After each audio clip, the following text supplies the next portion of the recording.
Distinguished ladies and gentlemen, and may I specially recognize Professor Maurice Wu from the Clinical Trials Consortium in Africa. I'm so delighted to invite you to this particular program organized by Public Health Impact Research Center. Today, we have this webinar on working in clinical trials, what health workers need to know.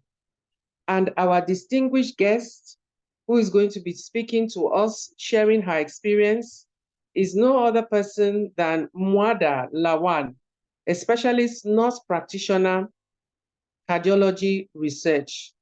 Now, I have known her for several years in Sheffield when I was doing my master's program in the University of Sheffield.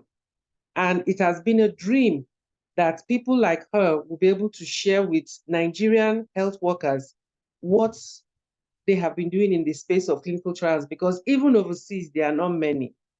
Now, this program we're having today is in keeping with the initiative of the Public Health Impact Research Center, which is converting brain drain to brain gain.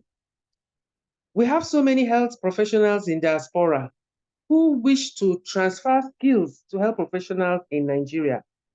Some of them get scared to come to Nigeria because they feel there's so much insecurity and a lot of resources are not there, light, water, the roads.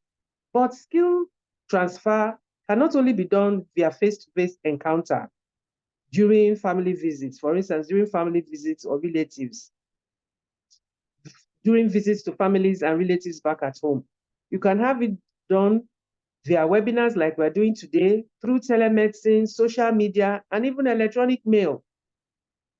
And the areas that Public Health Impact Research Center is interested in include clinical and community care, clinical trials, like that's what we're having today, academic writing and publications, technical services, as well as program management.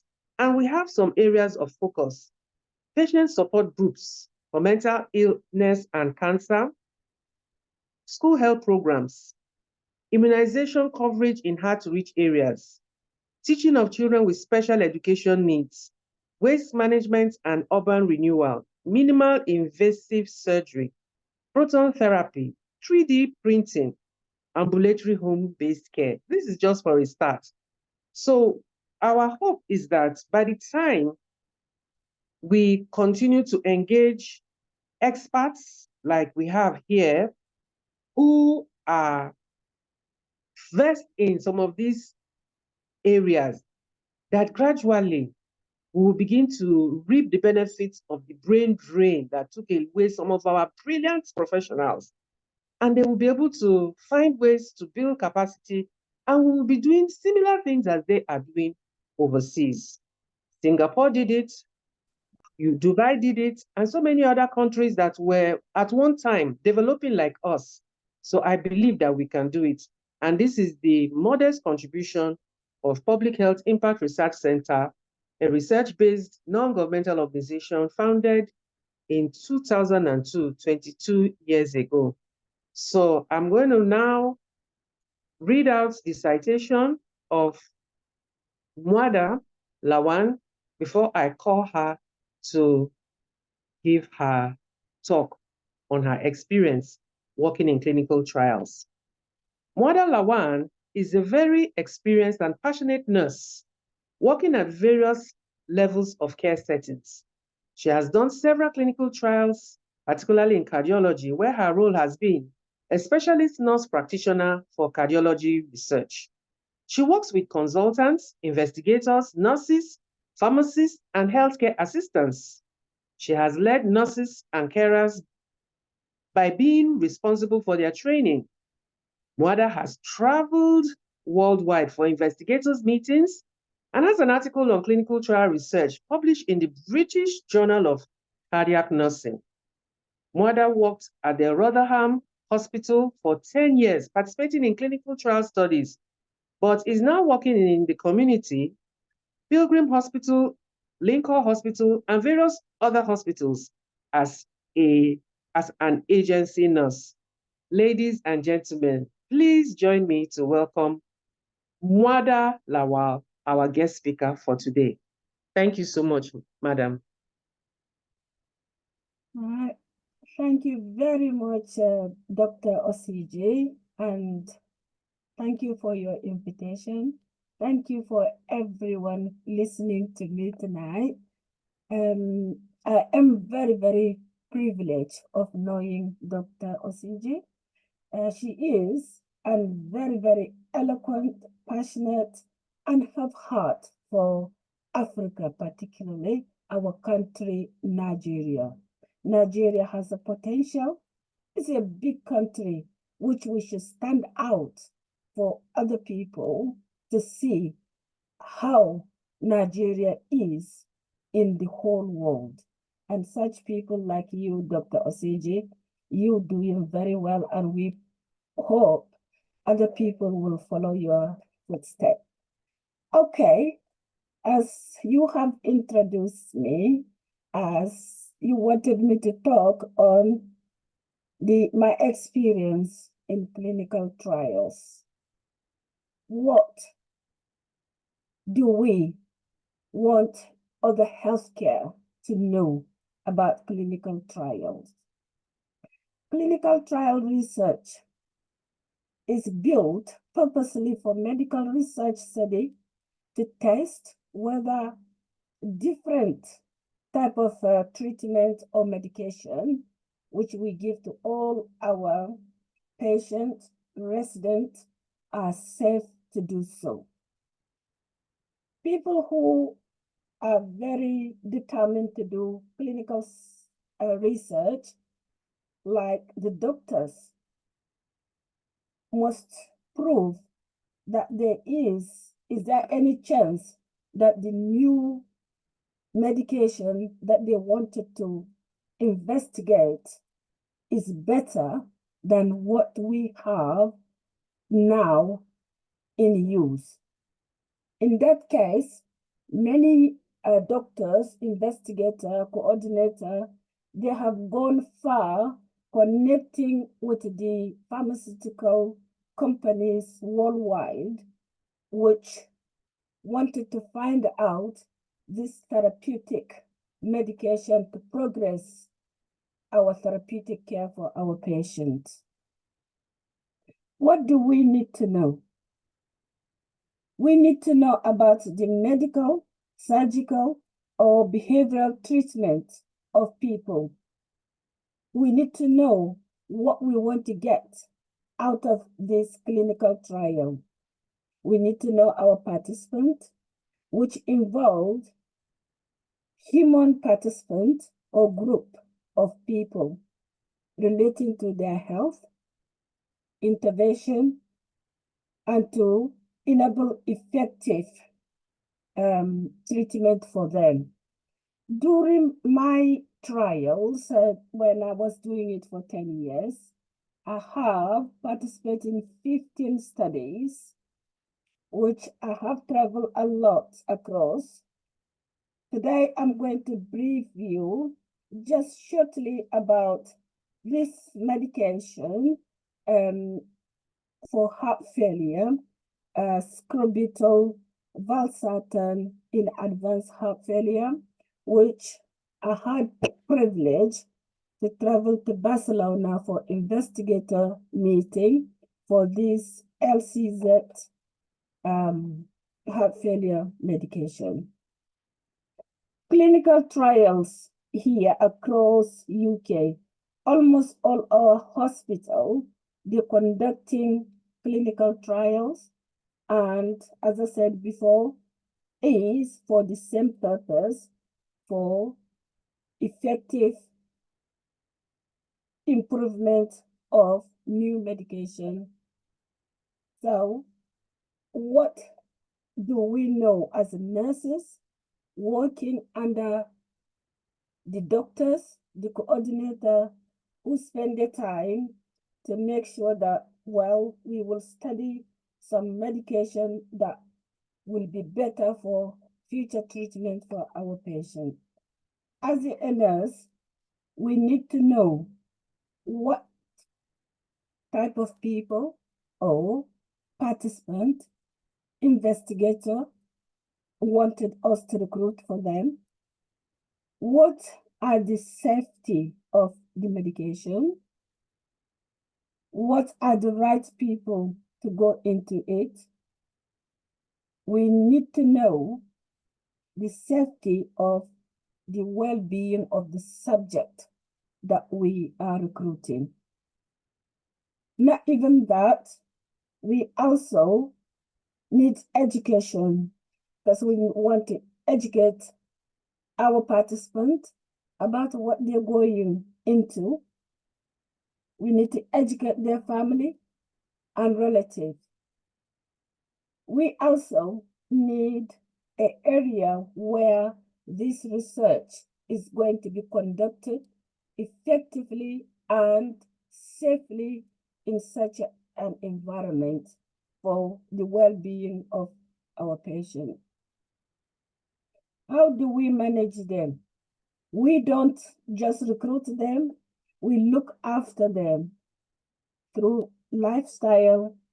We manage them very well to make sure that this medication, we're monitoring the side effects of all medication that we give it to them, encouraging them, reassuring them to make sure that what we are giving them is not going to harm them or going to damage their health, but to make them better relating to their present illness that they have. This medication that I mentioned to you earlier on, the LCZ 696, I fell in love with this medication so much that we in Rotherham Hospital during that time, because of our effectiveness, how we looked after, sorry, hello, Hello. hello, Hello, can you hear me now? yeah, I can hear you. Hello, yeah, can you hear me? Hello, We can hear you. Go ahead. Somebody okay, got all right. somebody was interfering, but we Oh, can hear okay. you. Carry on. Okay, sorry. So during that time in Rotherham Hospital, when we went for this meeting in Barcelona, we were really the hospital that Sheffield and Rotherham Hospital stood up because of our effective recruitment in this study.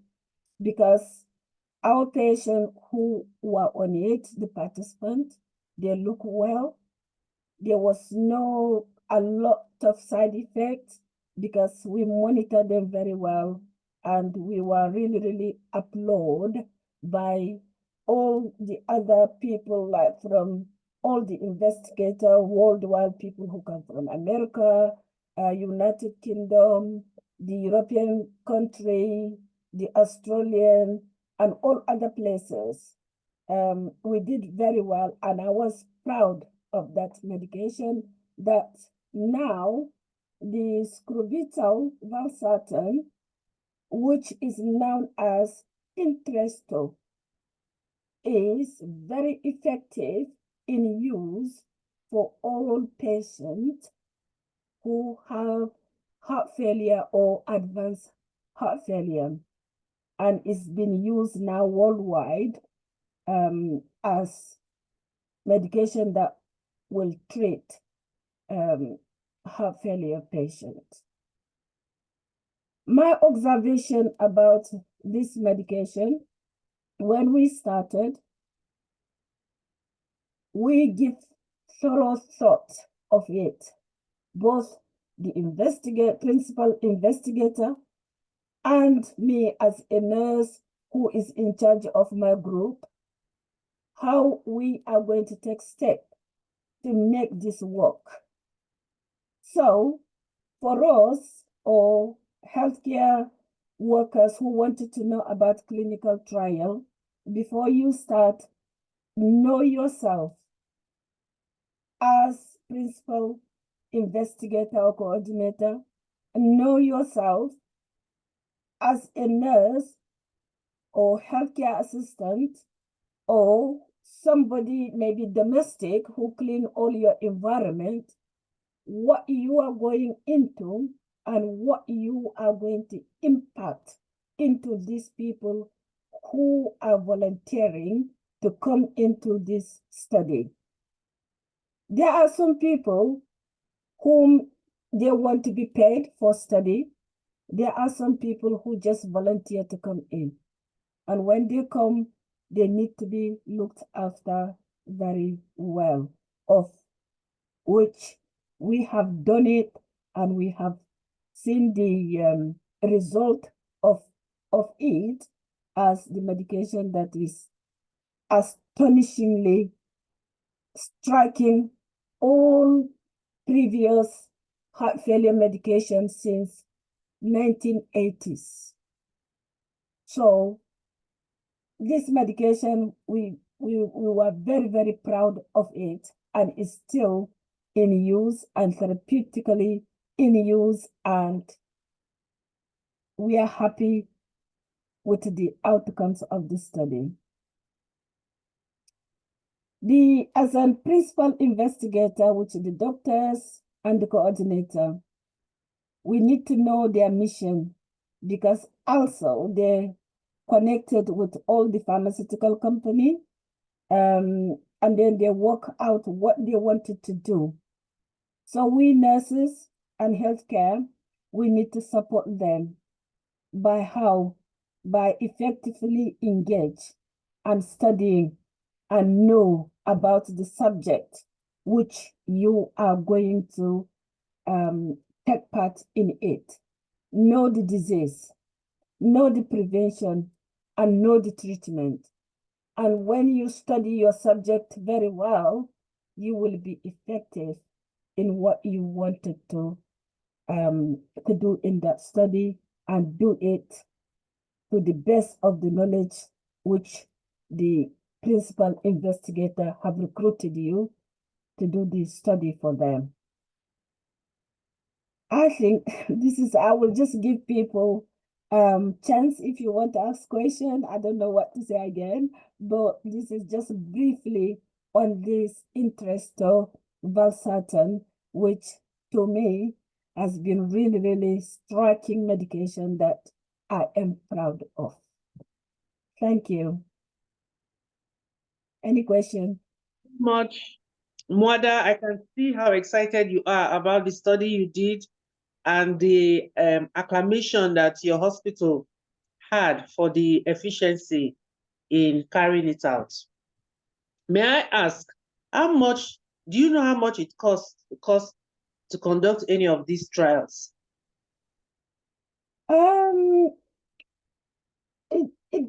It didn't cost much.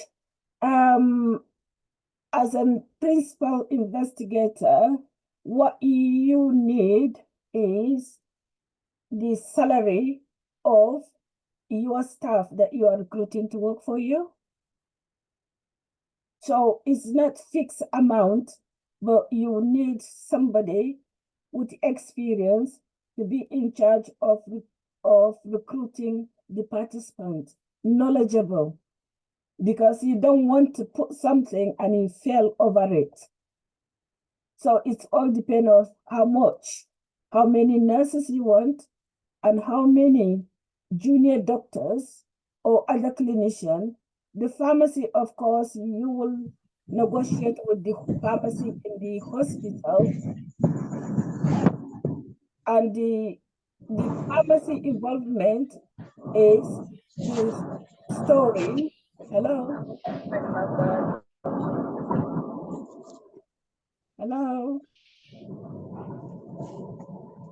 Hello? Hello? Hello? Yes. Yeah. We have, there was some short interference, brief. Okay, yeah. So it all depends on what you have as a budget to go for that particular study, because the pharmaceutical company, like we deal with the American and the the European country, so they pay money, and that money come in to settle the salary for your staff. So once your study is approved, they have some certain amount to give you to say this is for this, for that. But at present, I don't have all the details with me now. May I know how many other Nigerian nurses do you know of in the clinical trial space? Well, during my, I don't know of now, but I was the only one really, because I attended all these 15 studies I've done, and I've traveled to all this country apart from America. I haven't gone because short distance, I didn't want to travel that time. But I haven't seen Nigerian nurses, but the Nigerian doctors, yes, we have traveled with them. Thank you. It's because we know that a lot of nurses travel out of the country, but many of them do not know that these opportunities are there. So, what kind of training can they undergo so that they can participate in these clinical trials? And then some interested in coming back home also help and sensitize people on the need for us to do more clinical trials in the country. Well, I think it's just they need experience as a nurse, who knows, who will know their patient care, basic patient care. You got to be passionate to what you wanted to do on that. So a lot of people, they think clinical trial, they don't want to be involved, but it is a very therapeutic of knowing what the knowledge you will get out of it as you yourself. Because if I didn't go into this, I wouldn't do the articles that are written in the Journal of Cardiology. Because I That's wrote on trials and beyond role of the cardiovascular research. And it doesn't just benefit me, but benefit other people. So they need to know to educate people, not about only the study, but it will benefit them also. May I leave the room for others? I have asked a number of questions. There may be some others who wish to also ask questions. You're very welcome. You can just unmute yourself and go ahead and ask. Okay, So, good evening, everyone. Good evening. yeah, Okay, my name is Dr. Nachi. I'm a all right. hematologist. So, Yes. what I want to ask the presenter, I thank you for your presentation, Ma. What I want to ask is, how do you deal with adverse side effects? Because I'm about to be engaged in a clinical trial for the first time. Yeah. So, how do you deal with adverse events? Okay. Right. As I said right from the beginning, we need to know the ethics of doing these clinical trials. Obviously, clinical trial will have side effects because it's a new drugs that you're treating. You don't know the outcomes as yet. So to deal with the adverse event, we work with the pharmacies and we monitor closely the patient. Like some of our trial, we don't just give them the medication, but we give them injection. And in the process of that injection, we were trained before we started. So training is very, very vital. And there is medication to counteract if there is any adverse event. Okay. Okay. So you have to have the antidote to all the expected adverse events ready? You are trained to have everything on board in the fridge, in your store, ready, and you work with pharmacy and all of them. So in any adverse event happen, you have the antidote to give. Okay. So another question of mine is, can you bring me on board on recording events, recording progress? Do you use charts? How do you go about that? What we do is you have to collect it is a data, and you have to collect every participant that you have. You got their names, what medication did they start, and the program structure for each and individual participant, and what the drugs they are taking. So you got, well, we did it in the computer, so we don't have obvious chart, but every program is programmed into the computer, and we did it, we just fill in and then send it to the pharmaceutical company that we are working together with them. Okay. Now, if the patients are outpatients, how do you deal with adverse events? They are outpatients. Right. If the patient is an outpatient, as I say, some of the medication that we do is an injection, and these people, they were in the community. We gave them the injection in the community. They keep it in their fridge, and then they come and see us in the clinic. We will educate them what to do and when to call us, emergency telephone, and 24 hours I was on call as coordinator. Okay, that's great. Okay, thank you very much, ma'am. Thank you. Nachi, for your very interesting questions. May I know where you are working? I'm in Federal Teaching Hospital, Alex Ekome Federal Teaching Hospital, Abakaliki. Oh, that's. Did you get this information from the Clinical Trial Consortium? Yes, from the chat group. Okay, that is perfect. So we can connect again from there. I'm really thrilled to see the level of interest, and it looks like it's highfalutin, but it's not rocket science. Yes. But painstaking, and painstaking is not a Nigerian quality. Everybody wants to do things fast, get ready made, and so on, Indomie type of life. So to see that cooked, beautiful ofe soup for clinical trials, you have to spend money, spend time, and do it very well. So I'm just praying this will just be a contribution to getting us to know that we can do it. And it's significant that Mwada is one of the few Nigerian nurses over there in the UK participating in things like this. So we tend to have our nurses the usual patient care, inpatient care, and so on and all that. But when it comes to something as technical as clinical trial, many of them are not there because we know we have so many nurses in Nigeria. And then we look at the pharmaceutical companies that are in Nigeria, they manufacture the drugs elsewhere, then they come and sell to us and so on and all that. And then we don't, by now, with all the number of pharmaceutical companies we've had in Nigeria manufacturing drugs, we should have had our own local manufacturing of so many drugs, and we would have come up with new ones like they are doing in India.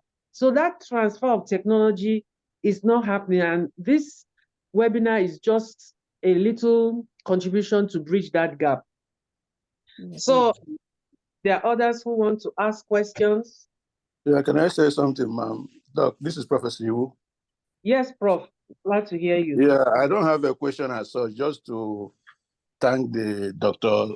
Mrs. Madam Lawan for a very brilliant presentation.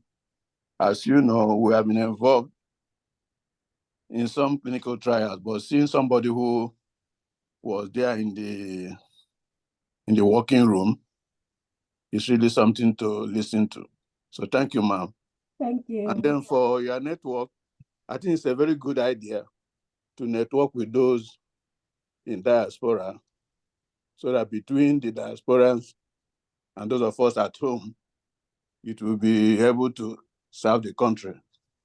When we used to have communities in physical locations are gone.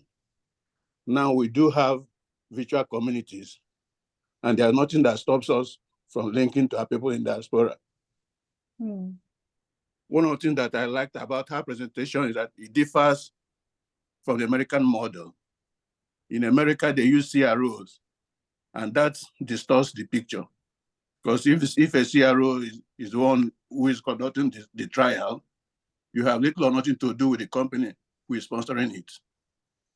We have sponsored about 6 clinical trials in Nigeria. One of the drugs in the marketplace was a multi-center trial. We did Ghana, 3 centers in Nigeria, and that one got approved by NAFDAC. The issue here is that what they are doing in UK is nearer to what we have here in Nigeria than what happens in the US. So I'm glad that we listen to this talk. Thank you, ma'am. I don't really have a question to ask. Thank you. Thank you. You're welcome. Thank you, Prof. Prof, you know, we were in Lagos together in 2017 when we had the first African Clinical Trial Summit. I was one of the I was one of the rapporteurs and the communique drafting committee. I was one of the members. And we actually came up with a follow-up, and we tried to send messages to as many people who participated. Have you been able to come up with a proposal on a clinical trial? Have you been able to get funding? Have you started doing anything? And the how do you call it now? The response was so poor, almost 0%. So you wonder. It's just because the nature of the market, because the pharmaceutical companies, each one is working in a silo. For example, we did. You remember, we have a product called Ciclavit. Yes, yes. Ciclavit for sickle cell anemia. For it to go through, we have to do it in multi-center trial. We just have it's done by University of Lagos. University of Lagos also did work for us during the COVID era. I think we are one of the few products that went through NAFDAC inspected clinical trial on that. Yeah. But because it's more like a race, so most people, while it is in the incubator, we just have to register it with clinicaltrial.gov, register it with WHO system, and register it also with Pan-African Network. So once you do that, and then in Nigeria here, of course, NIREC should also be informed so that they will give you the go-ahead. And because of the nature of it, the trialists themselves are those who should make it public. For the person who is sponsoring it, all we are involved is in the design. The actual implementation is left to the trialists themselves. Then you will now come at the end of their trial to be able to assess what has been done and go for the approvals where needed.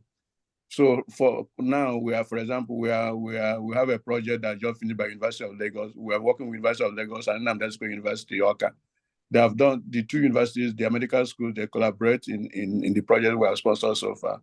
And they have really done fantastic job. But just like I said earlier, that's why I'm interested in this talk.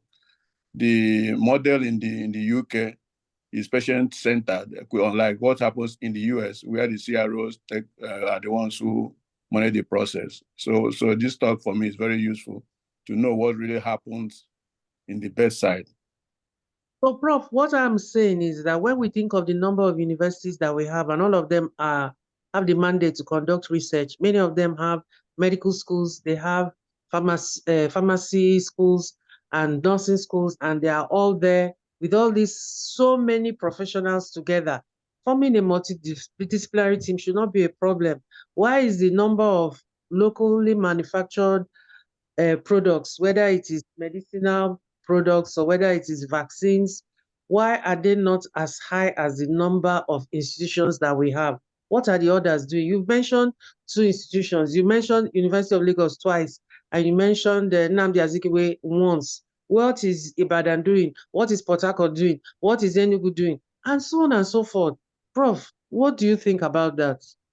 I think that is why the people in the academia really have to wake up, because there are 2 aspects of clinical research. One is the sponsored one, which is for pharmaceutical purposes, but there's also one which is just knowledge-based.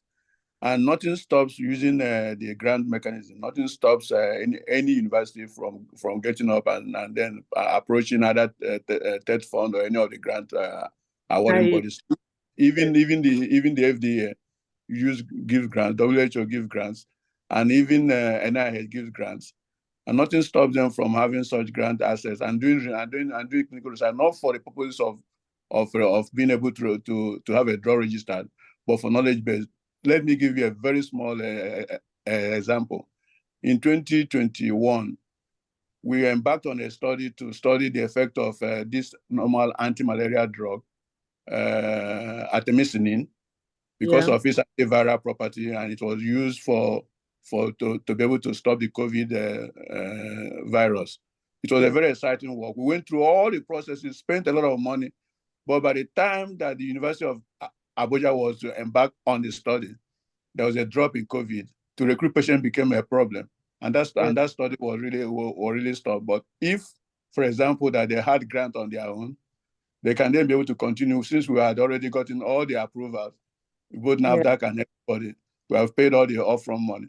But if that institution had support from grants, the patient population may not be enough for our need, but it will be enough for them to be able to say, yes, that this particular product that's a very common anti-malaria drug, because it solves two problems. One is the fact that we don't know why the lower incidence of COVID in Nigeria and other places had something to do with malaria treatment and so on. It could have solved that problem. It could also solve a bigger problem, namely that artemisinin could be marketed as an antiviral agent, but no pharmaceutical company will sponsor such a thing.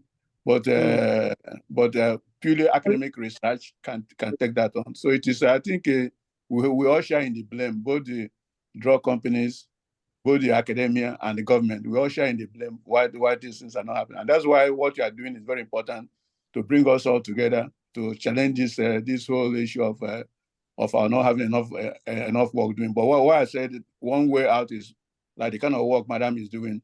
We should link up with them in outside the country, so that we can share knowledge and be able to have things that will be much more beneficial, both to the health sector and to our teeming population. Prof, do you have an estimate of how much they spent on that Abuja study? Because I believe that many of our government officials and even some of our health professionals are not aware of how much it costs to carry out a clinical trial. The cost is difficult to estimate, so it's very from one to one. For example, the artemisinin, because we don't have it locally here, we have to have it done by the company that sells the anti-malarials to the various drug companies in Nigeria. We told them not to put the other additive because there are three companies that they normally have. We wanted pure artemisinin. We have to have a contract manufactured in a site NAFDAC will approve. We have to then have to recruit the patient and then pay the doctor difference. So there are segments, so it depends on the trial.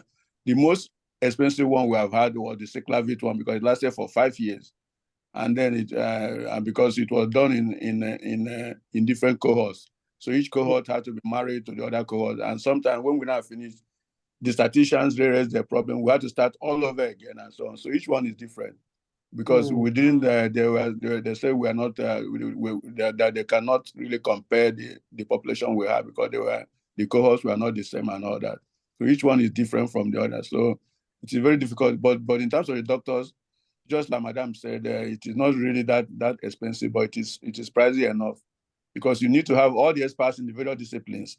It could just be only a cardiology work, but you have to have the whole gamut of doctors waiting, just in case something goes wrong. COVID came and we reduced the number of face-to-face meetings. I thought of how much we saved in hotel accommodation, flight costs. That's true. Both at state and local, state and federal level, they like, oh, go for one program. Oh, how much is the per diem? How much is the flight? This and so on. They package and so on. All that money, would it have not been sufficient for us to conduct a clinical trial to determine if we can get a vaccine for Lassa fever, if we can have a vaccine for rabies, being for dogs to be vaccinated against rabies in VOM?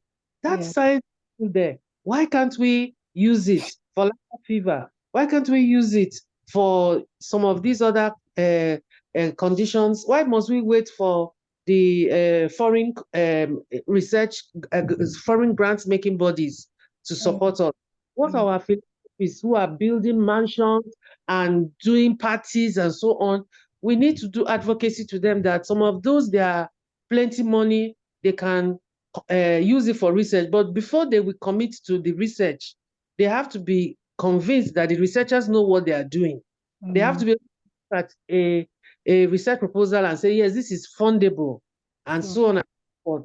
So we are so happy with what Mwada has shared with us, because it's now making it real. She's telling us from experience, which is the essence, the aim of this Zoom meeting, that she's sharing her experience. And obviously she has been at the bedside, she has been in the investigators meeting, she has received, her team has received acclaim, they've got beautiful articles. I mean, can it get better than that? I want to congratulate you, my sister. You have done very well. Thank you so much. Thank you. In addition to what Prof is saying, I just wanted to say, all other people who have interest in clinical research in Nigeria, we need to develop a strategy and make it happen. We will. Thank you. So I have one last question before we round up, and that is, how does your multidisciplinary clinical team manage to work harmoniously with little or no interprofessional rivalry? Because from the stories you shared, you know, it's like everybody knows that they are working together and everybody knows their role. So you did not display any possibility of interprofessional rivalry. So how do you get to work harmoniously? Can you share a little bit or throw some light on that, Mwada? Well, we work together because we have, during the time when I was doing these researches, we have the principal investigator and the assistant principal investigator, some other junior doctors or people who are interested to do clinical trial, they join us. So we make sure that both the principal investigator, they are available. The nurses, we work together to recruit all these participants, to talk to them, and to make sure that we are reassuring them, we are giving them support, we are giving them confidence that we ourselves, what we're doing, we are helping them to help their well-being. And they need to have confidence in us to say yes or no. And majority of staff, of participants, when you address them, you know how to explain yourself, simple, not detailed things that they don't understand, but just tell them simple things, and they will agree and say, well, we will get try and we will see what will happen. That's perfect. That's perfect. So in a nutshell, we've heard about your experience working in 50 different clinical trial studies. I mean, I don't know if I've met anybody that has that kind of resume, you know, and you've traveled widely, you know what it takes to recruit a patient into a clinical trial, explain to them, monitor them, collect the, you know, because like we have the PICO format. You have the population, you have the intervention, which is the new drug that you are conducting the clinical trial on. You have the comparator, which is the previous or the usual standard care. And then you have the outcome. So that outcome is what you're going to measure. So you are working in cardiac research. So I'm sure you'll be measuring their blood pressure. Maybe the trial protocol will say, after you have commenced the intervention in this with this regimen, the blood pressure has to be monitored every 3 hours. So all the trial nurses will make sure that they do that and send their vital signs, the blood pressure, the pulse oximeter, that's the oxygen saturation, the pulse rate, everything in the patient monitor, whatever you get. If it's every 3 hours, you're going to be doing to make sure that you are monitoring the outcome and so on. If they are going to be what do you call it now? Some laboratory investigations like electrolytes and urea to check the urinalysis and so on to determine if there are side effects, lung function tests, liver function tests, kidney function tests, and so on and all that. All those things will be written out in the protocol, and specimens have to be taken as at when due. If you're supposed to be taking the specimens twice a day, every 12 hours, all that will be written out. And it is really people like you that ensure that the protocol is followed. And at the end of the day, you have, I won't be surprised, because I have been hypertensive for about 20 years now. I thank God I'm alive and I have no complications, but drugs that I've been taking have changed and evolved. And I won't be surprised that Mwada was one of those trialists that came out with some of the latest drugs that I'm taking now.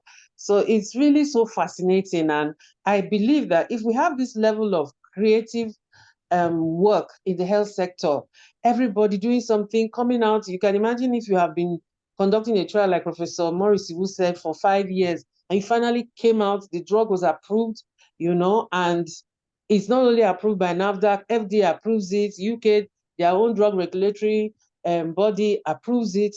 That's feeling of self-achievement. That's the highest level of satisfaction according to the Maslow's hierarchy of needs. It's missing in the health sector, and I think that is why we keep fighting each other, because we're all still looking for the basics. But by the time we are now working together in harmony to achieve fantastic feats, we'll forget about whatever it is that divides us and concentrate on what unites us. So without much ado, I want to say thank you all for participating. This webinar, the recording, we're going to upload it and put it on YouTube so that people can watch it again. We're also going to send you some previous clinical trial events that we have on YouTube. There is this one we had when I was being inaugurated as National President of Medical Women's Association of Nigeria. Professor Koye gave a beautiful presentation on why we need to conduct more clinical trials. And there was so much information that even one of our senior colleagues said, Professor Koye, you have to come back and tell us again and again and again for us to really understand what you are saying and for it to sink in. But the beauty of it is that we have it on YouTube. And so by the time you go over it again and again and again, something will be born.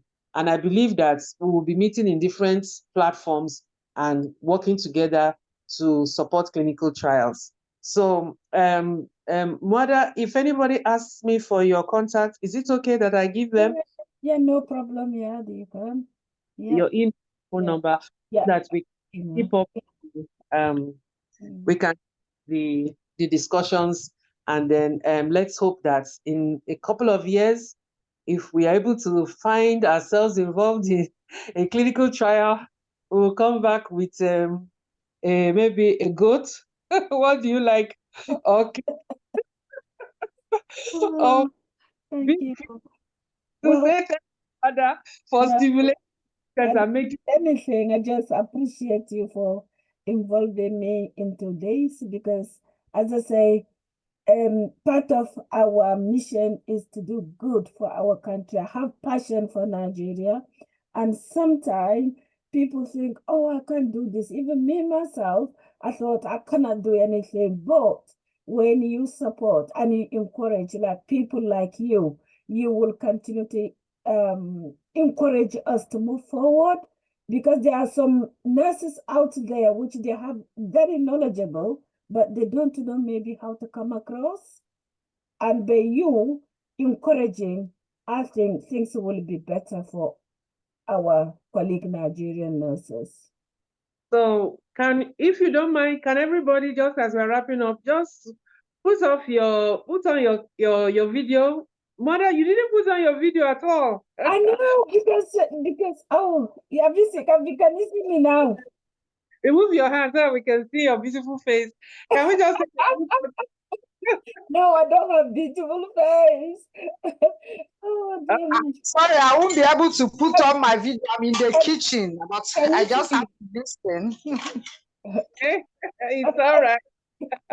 Oh, I don't want the people to see me. I'm not. So for now, and we will just keep in touch. I will before I close the meeting, I'm going to send my email as well as my my phone number so that you can call or send a message. I actually prefer messages because I work a lot during the day. So I will send it and I'll leave it there for 5 minutes before I end the meeting so that everybody can have that. I hope that is okay. Yeah, thank you. Okay. All right. So there we go. Thank you all for joining and happy clinical trialing. Thank you. Thank you very much. Thank you. Oseji, and thank you, everyone. Thank you. God bless you, madam. Thank you, doctor. Thank you, madam. Bye. Thank you, doctor. I'm so grateful.